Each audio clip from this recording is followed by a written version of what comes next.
Well, I think when most people hear the phrase New Age, they associate it with all of the, I guess you would call them modern or recent or unanchored spiritual movements that's come out of California.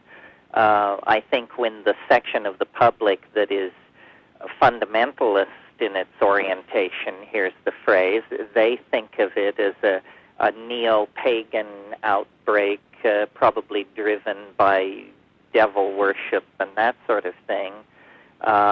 When an occultist uses the phrase New Age, they think of Madame Blavatsky and the Golden Dawn and all of those people around the turn of the century who were also talking about a New Age.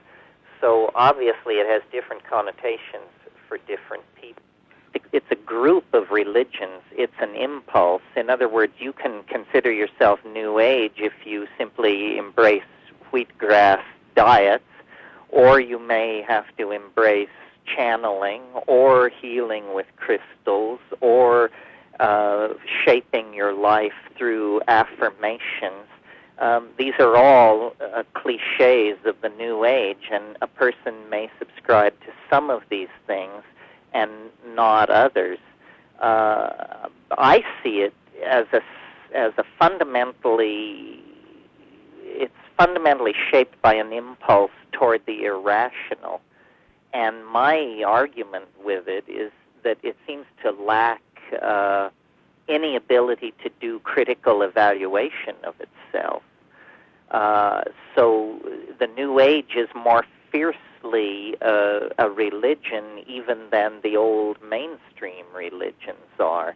It seems to consist of a lot of people whose position is, my mind is made up, don't confuse me with facts.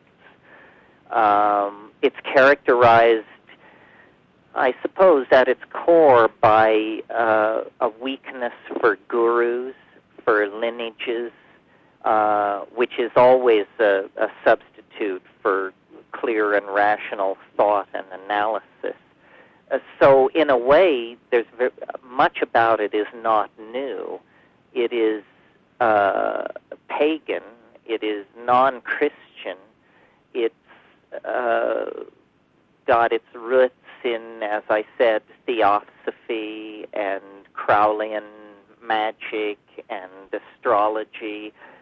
Some of these things are legitimately neo-pagan echoes, and some are, in fact, new faiths made up out of whole cloth. I'm thinking of, the followers of the Urantia book or something like that. Now, that was channeled in the 20s, but a very significant percentage of New Age people are intellectually friendly to that sort of thing. Well, what you really have is not a conscious mass movement, but many, many small movements that have all been lumped together, not by themselves, but by the media.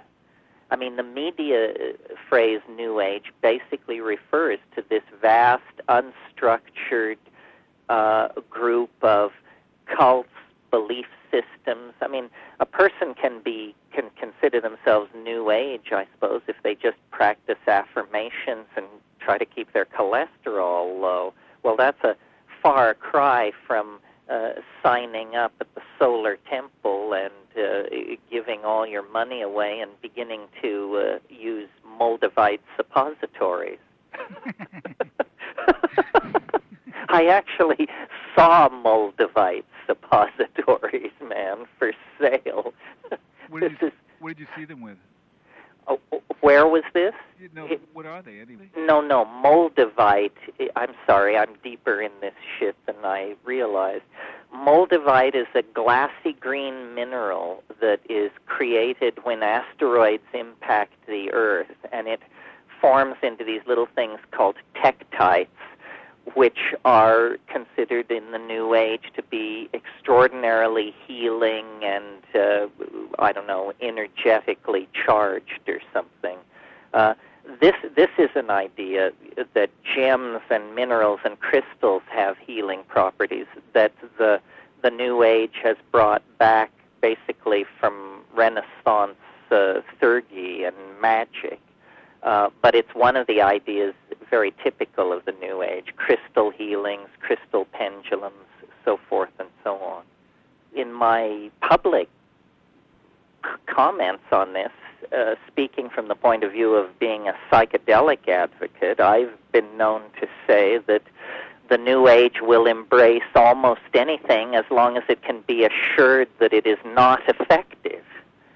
In other words, I'm occasionally placed in the New Age because no one knows where to put me, but the New Age is very phobic of psychedelic experience.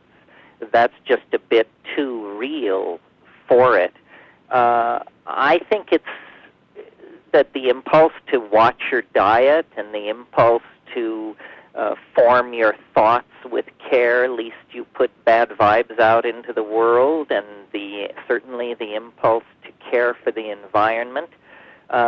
These are healthy impulses to greater and lesser degrees, but the sense of moral superiority, the elitism, the gimmickry, the dependency on unproven and exotic technologies, and the general lack of any sense of historical anchoring makes it, to me, a kind of pop phenomenon. I guess that's what I want to say. It's very pop. Very few New Agers probably themselves even realized that Madame Blavatsky began talking about the New Age in the teens and 20s of this century. So I see it as a phenomenon in response to alienation, I guess. It's people who feel uncomfortable with Orthodox Christianity, don't want to embrace agnosticism or atheism or secular humanism, and so then there is this fire-free zone of hundreds of cults, some incredibly demanding your money, your celibacy, your loyalty, and others very laid back, demanding nothing more than that you drink your daily dose of wheatgrass juice and check your horoscope. I'm amazed at the way this thing has persisted and spread and caught on, and I conclude from that people are desperately looking for spiritual answers, and they are not very critical in their evaluation of what is offered to them. In the late 19th century, probably under the influence of the British Raj, so that you had a lot of British administrators of India who for the first time came up against yoga, reincarnation, and the whole smorgasbord of Indian spirituality. And these people were themselves alienated from the religious offerings of Victorian England. So they began to write about these things and organize themselves, and W.B. Yeats was part of it, and Aleister Crowley, A.E. Waite, and the sister of the French philosopher Henri Bergson was married to S.L. MacGregor Mathers, who was one of the founders of the Golden Dawn. Well, then the Golden Dawn fell into schism, largely due to polarities set up in the organization by Crowley, who some people... Let me just interrupt you for 1 second. Well, the Golden Dawn was part of the pre-Raphaelite movement. It was it had Yeats in it, and Mathers, and A.E. Waite, and all of these people, and it was sort of the umbrella organization that emerged out of this impulse to study and understand Eastern thought. And Madame Blavatsky and Gurdjieff also, there was an influence. There were these different schools, and they sometimes found common cause, and they sometimes railed against each other. Madame Blavatsky seemed to be the best organizer of the group, and the Golden Dawn flourished up into the 20s and the 30s. I don't know exactly when she died. She handed it on to Annie Besant, and they established centers in large cities around the world, in San Francisco, in London, Berlin, so forth and so on. But there was a lot of internal dissent in the group over the role of magic and sexuality, and whether these were legitimate paths to experiment with. And the straighter people stuck with the Golden Dawn, and Crowley and his crowd broke from it and established the Order of Thelema, and it had other names. And then in the 20s was the first great surge of this kind of thing, even in Southern California, and there were magical working groups. Austin Osman Spare was one of these figures. There's a whole pantheon of people and writings, and there have been some very good books published on the internecine politics that went on. I am not an expert about all of this. Sounds like an expert to me. But then it all seemed to sort of die down.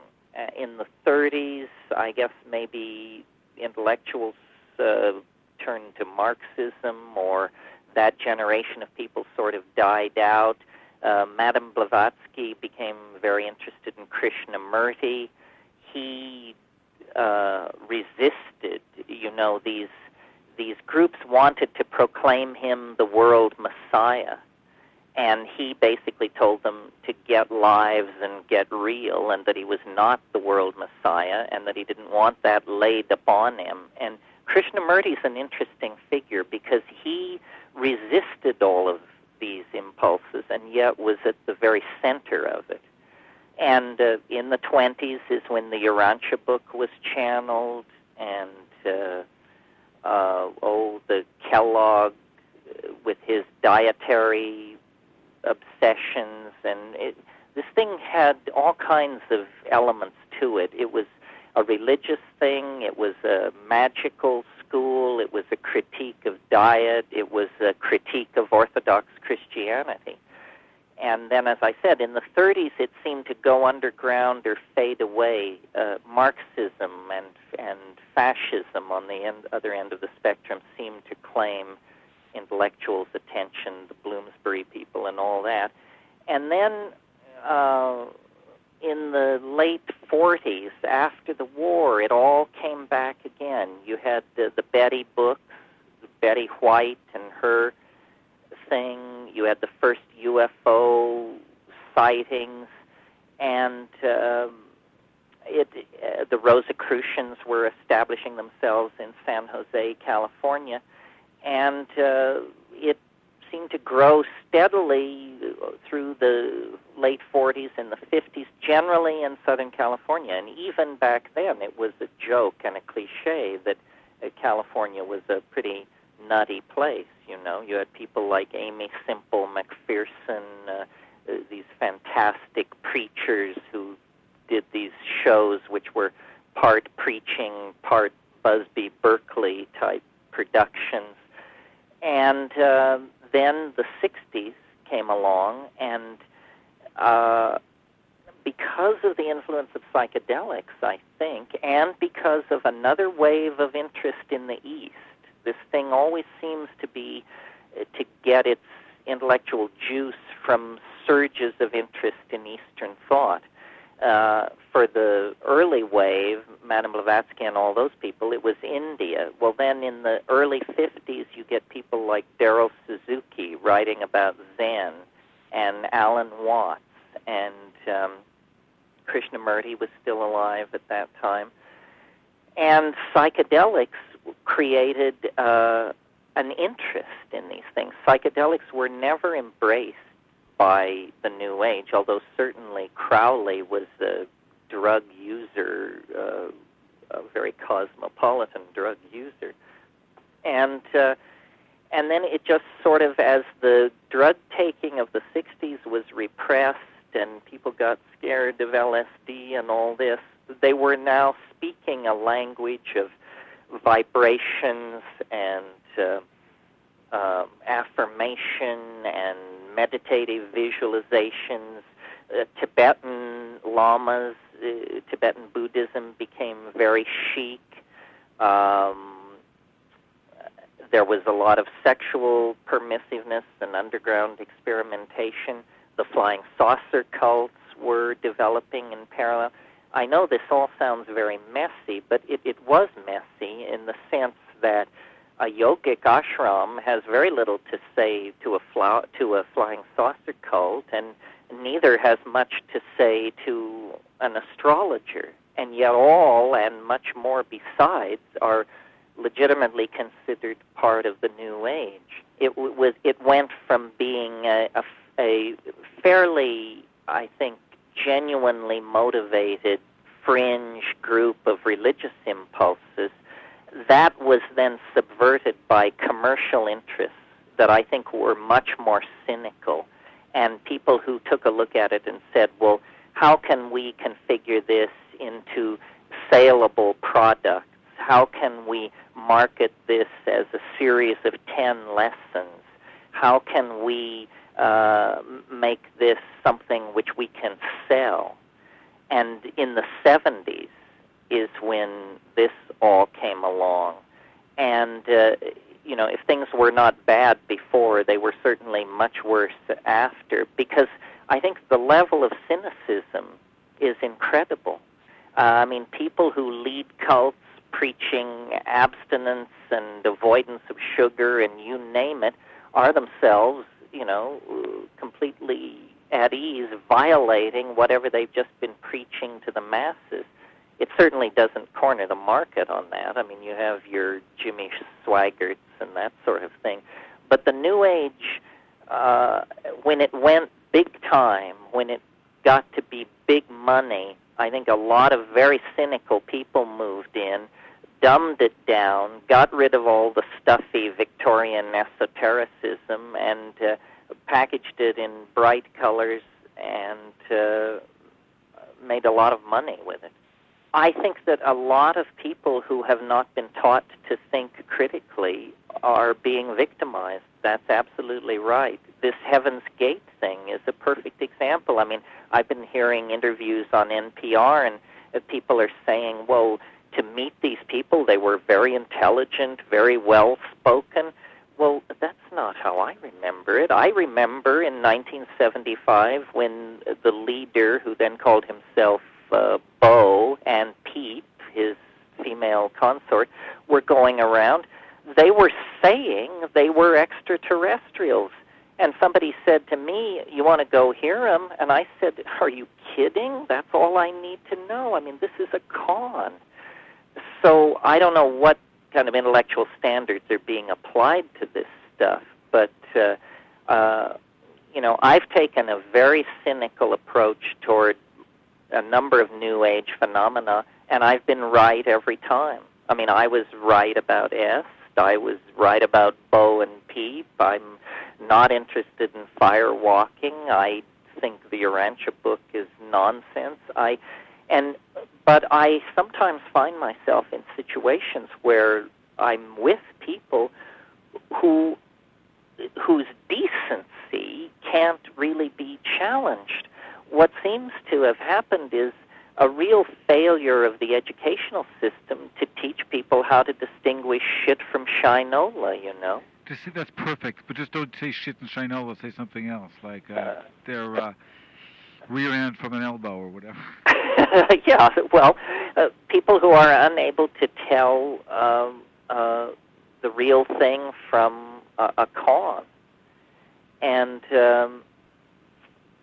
this is a deeply troubling problem to me, deeper than the issue of the New Age, because I get up in front of audiences and say quite strange and startling things. Well, now, if I were a member of that audience, I would ask hard questions and resist. But often my audiences they would go further than I am willing to go. And I think that what has happened here is there is the New Age is extremely hostile toward what it perceives as science or scientific thinking. Western, quote unquote. Yes. And what they have done is they have confused science with rationalism. And so they reject rational thought. Well, that leaves you just no place to stand. If you reject reason, what tools do you have at your disposal? Well, Heidegger answered this question. He said, you must measure things by the depth of the call. But, you know, a lot of people look at the Nazi thing and the way it related to Heidegger and say, well, this is what you get when you just measure things by the depth of the call. Nobody can deny that the Nazi message stirred the German blood. The call was deep and broad and strong. It was also morally bankrupt. Jonestown, another situation where obviously these poor, exploited ghetto people felt the depth of the call. But in the absence of reason, it turns into a nightmare. My fear for the New Age is that it has thrown away the tradition of rational discourse, and by doing so has left itself open to the most dramatic, the most compelling oration, advertising, and marketing. And this will not lead to happy results. I think people should be open to unusual and even irrational experiences. That reason prosecuted too intensely leads to a kind of constipated conservatism. If I were to juxtapose the psychedelic subculture with the New Age subculture, the main distinction is the psychedelic subculture is built around an experience, the psychedelic experience. Make of it what you will. The New Age is based around, for all its denial of the fact, ideologies, meaning, you know, the belief that we all once came from Mars, or the belief that Atlantis once ruled the world, or the belief that one can channel beings from other dimensions, but always belief, not a stress on direct experience. And I think this is where they've gone as wrong as you can go. I agree, rational discourse and analytical styles of thinking are fairly recent in the West, but in fact it was the creation of those techniques that allowed the West to escape from the endless cycle of cultic thinking. I think the New Age is responding, as I said, to the pain of alienation, but it's responding in a foolish way. It's not responding at sufficient depth, and I don't know really what you do about that. All organized religions, whether we're talking about the Roman Catholic Church or the cult of the coming saucer fathers, can agree that psychedelics are very dangerous. And that's because psychedelics make it very difficult to deliver your message, no matter what your message is. You know, a very interesting thing about Christianity, in the past year I read a book, I can't remember who wrote it, but it's called The Christians as the Romans Saw Them. And it's a whole bunch of texts from the early days of Christianity by Roman administrators and commentators. And Suetonius is one of the first people to write about Christianity. And he said of it, in his report, he was the governor of Armenia or something, and he wrote a report for the emperor. And the emperor specifically asked him, he said, "Is it a religion?" And Suetonius wrote back, and he said, "No, religions deal with the great questions of man's origin and his destiny. This is a cult of Christ." And, you know, of course, this is very controversial to say today, but I think Suetonius got it pretty close to right. And because Western religion, because Christianity has this cultishness within it, it has always then been susceptible to cults. And so, people don't get it, that the moral life is led by clothing the naked, burying the dead, caring for the sick, comforting the afflicted, and several other things along that line. It is not achieved by wearing white, not eating meat, giving up sex, or wearing certain kinds of amulets around your neck. People have gotten out of touch with the fact that religion is about moral behavior. And if you're in a group that tells you you can achieve some kind of salvation without caring for your fellow human beings and behaving morally, then you are in a cult. Well, I think in that sense it's taking its cue from psychoanalysis. Psychoanalysis promulgated the idea that you could talk your way from neurosis to health, and in a way, psychoanalysis is part of the New Age. I mean, the relationship between Freud and Jung to Blavatsky, Gurdjieff, and some of these people is a fascinating study in itself. So, yes, there is a lot of dis-ease in the world. There is a lot of alienation in the world. And if you speak a rhetoric of completion, happiness, brotherhood, and community, people are going to follow you. The problem has been to actually deliver on these promises. Well, I just say to people, if you think I'm a guru, then you are not listening to what I'm saying. The wonderful thing about being a psychedelic advocate is that the psychedelics can speak for themselves. They don't need Terence McKenna to act as the Apostle Paul and interpret it. So, to my mind, the wonderful thing about psychedelics is that they are democratic.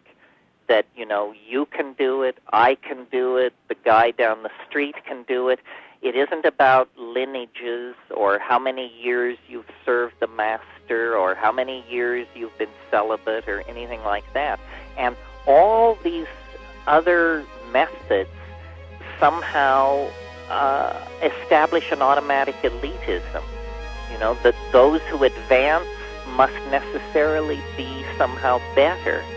And in the psychedelic world, we know those who advance are not better, they're braver.